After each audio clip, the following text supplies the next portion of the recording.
उद्धव बालासाहेब ठाकरे की शिवसेना है, हाँ, वो बालासाहेब ठाकरे के विचार नहीं रखती है। ओके, जो महाराष्ट्र नवनिर्माण सेना है, उनके पास बालासाहेब के विचार है।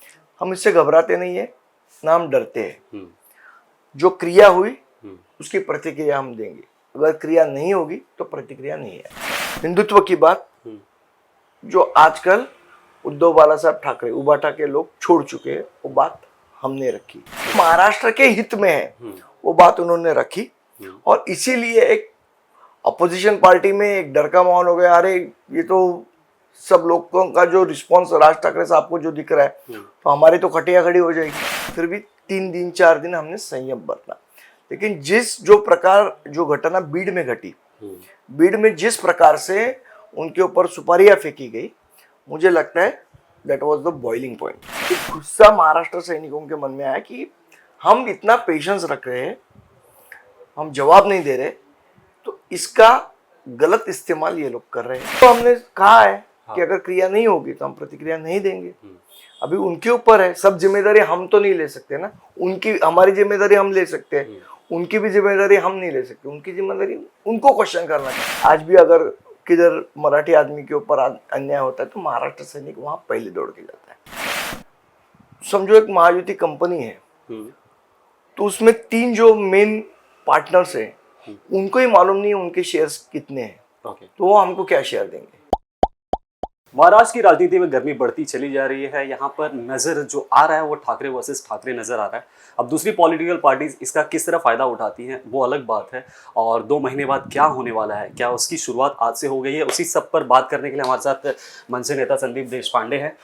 क्या कहेंगे, क्या माहौल चल रहा है महाराष्ट्र में? देखिए, ऐसा है कि राज साहब मराठवाड़ा के दौरा पे थे, और वहाँ पे उन्होंने जो रिजर्वेशन पॉलिसी है उसके बारे में अपनी राय रखी।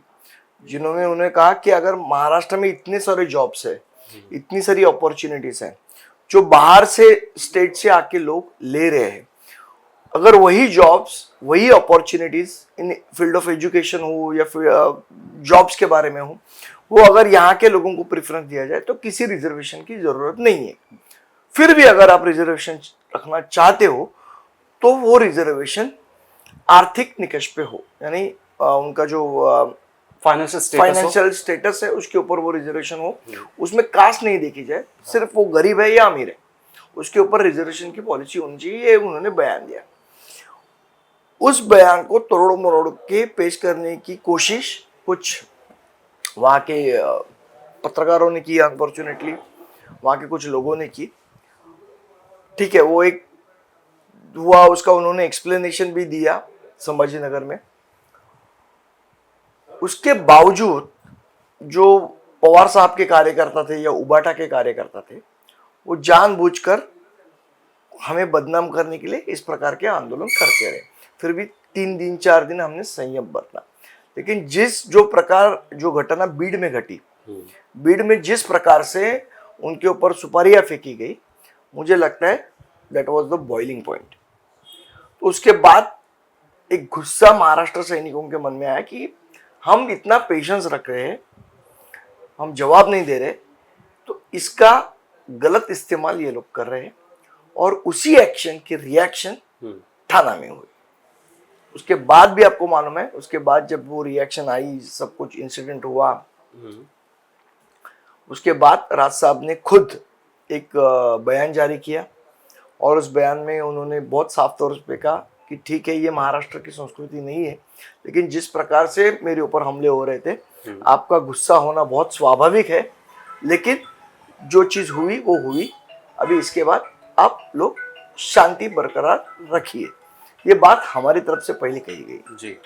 अच्छा, साथ ही रिस्पांस में जो महाराष्ट्र सैनिक हैं उनका तो रिस्पांस देखा जा रहा है। राज साहब किस तरह से डील कर रहे हैं इससे, क्योंकि कहीं ना कहीं एक जो इमोशन आप लोगों का है राज साहब के लिए, वो क्या देख रहे हैं, कैसे देख रहे हैं इस पूरे मामले को? नहीं, देखिए, ऐसा है कि जानबूझ के टारगेट करना चाहते हैं। जिस प्रकार से राज साहब महाराष्ट्र का दौरा कर रहे हैं, उनको जो रिस्पांस मिल रहा है, और उन्होंने जो एक हालत एकदम हटके जो एक बात रखी है। देखिए, आप आज की तारीख में तो, क्योंकि महाराष्ट्र में जो नेता है वो अलग अलग, उनमें हिम्मत नहीं है कुछ बात कहने की, लेकिन जिस प्रकार से उन्होंने बात सामने रखी कि उसके पॉलिटिकल इम्प्लीकेशंस क्या होंगे वो बिना ध्यान में रखे, मतलब उसके बारे में उन्होंने सोचा नहीं कि उससे मुझे वोट्स कम आएंगे या क्या, जो महाराष्ट्र के हित में है वो बात उन्होंने रखी। और इसीलिए एक अपोजिशन पार्टी में एक डर का माहौल हो गया, अरे ये तो सब लोगों का जो रिस्पॉन्स राज ठाकरे साहब को जो दिख रहा है तो हमारी तो खटिया खड़ी हो जाएगी जी। और इसीलिए इस प्रकार से उनको टारगेट करने की कोशिश की गई। हम इससे घबराते नहीं है, ना हम डरते हैं। जो क्रिया हुई उसकी प्रतिक्रिया हम देंगे, अगर क्रिया नहीं होगी तो प्रतिक्रिया नहीं है। बट लेकिन ऐसे चलते रहेगा कि एक रिस्पांस वहां से आया फिर यहाँ से आया, तो कहीं ना कहीं देखिए अभी तो हमने कहा है कि अगर क्रिया नहीं होगी तो हम प्रतिक्रिया नहीं देंगे। अभी उनके ऊपर है, सब जिम्मेदारी हम तो नहीं ले सकते ना, उनकी हमारी जिम्मेदारी हम ले सकते हैं, उनकी भी जिम्मेदारी हम नहीं ले सकते, उनकी जिम्मेदारी उनको क्वेश्चन करना चाहिए आपको। बिल्कुल। अच्छा, जैसे कि शिव सैनिक है और कहा जाए महाराष्ट्र सेना है, दोनों कहीं ना कहीं बाला साहब ठाकरे के विचारों से प्रभावित हैं। क्या डिफरेंस बनाता है, क्या डिफरेंस दोनों को अलग करता है? नहीं, हाँ, अभी की जो उद्धव बाला साहब ठाकरे की शिवसेना है, हाँ, वो बाला साहब ठाकरे के विचार नहीं रखती है। ओके। जो महाराष्ट्र नवनिर्माण सेना है उनके पास बाला साहब के विचार है। उदाहरण के तौर पर ये जो बात राज साहब ने कही कि आर्थिक निकष पे आरक्षण होना चाहिए, ये बात 1988 में बाला साहब ने कही थी और उस बात पे वो आखिरी तक कायम रहे। वही बात राज साहब ने की, तो विचार हमारे पास है। हिंदुत्व की बात जो आजकल उद्धव बाला साहब ठाकरे उबाटा के लोग छोड़ चुके हैं, वो बात हमने रखी। मराठी आदमियों के विचार, जब उन्होंने केम छो वर्ली का बोर्ड लगा तभी मराठी आदमी को ऊपर उन्होंने पानी छोड़ दिया, वो विचार आज भी हमारे लिए है।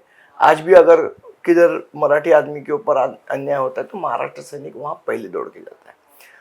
तो ये कहना ही बेसिक गलत होगा कि दोनों के पास विचार है। हाँ, उनके विचार अब कुछ अलग हो गए हैं, वो सोनिया गांधी जी के विचार मानती है, राहुल गांधी जी के विचार मानती है, लेकिन आज भी हम बाला साहब के ठाकरे साहब के विचारों पर कायम है। ओके। अच्छा, साथ ही अब लोकसभा इलेक्शन था, राज साहब का जो सपोर्ट था वो कहीं ना कहीं महायुति को था, एनडीए अलायंस को था।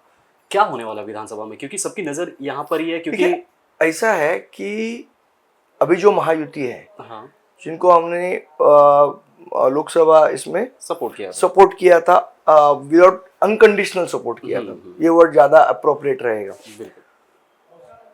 अभी आप विधानसभा में देखेंगे तो समझो एक महायुति कंपनी है, तो उसमें 3 जो मेन पार्टनर्स हैं उनको ही मालूम नहीं है उनके शेयर्स कितने हैं, तो वो हमको क्या शेयर देंगे।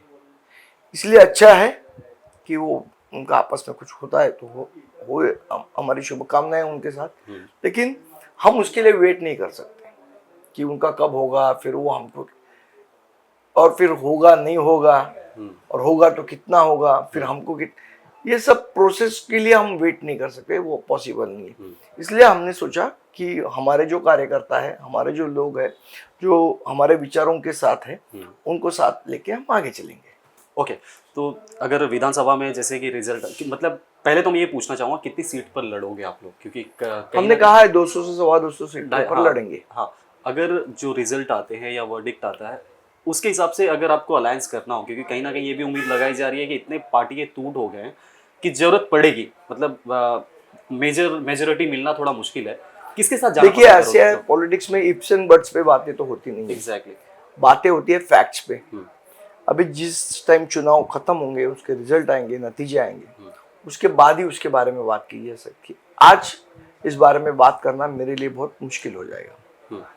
सो आगे की कैंपेनिंग कैसे होने वाली है उसके बारे में थोड़ा बताइए। बिल्कुल, हमारे लोग कैंपेनिंग कर रहे हैं, माहिम हो, वर्ली हो, मुंबई के अलग अलग ठिकानों। आपको मालूम है हमने सबसे पहले महाराष्ट्र में उम्मीदवार अगर किसी ने घोषित किए तो महाराष्ट्र नवनिर्माण सेना ने घोषित की। तो हमारी तैयारी चालू है, हमारा ग्राउंड तक हमारा नेटवर्क है और हम बहुत अच्छी तरीके से तैयारी कर रहे हैं। हमारे लोगों से जाके मिल रहे हैं और बहुत अच्छा रिस्पॉन्स और प्रतिशत हम लोगों को मिल रहा है।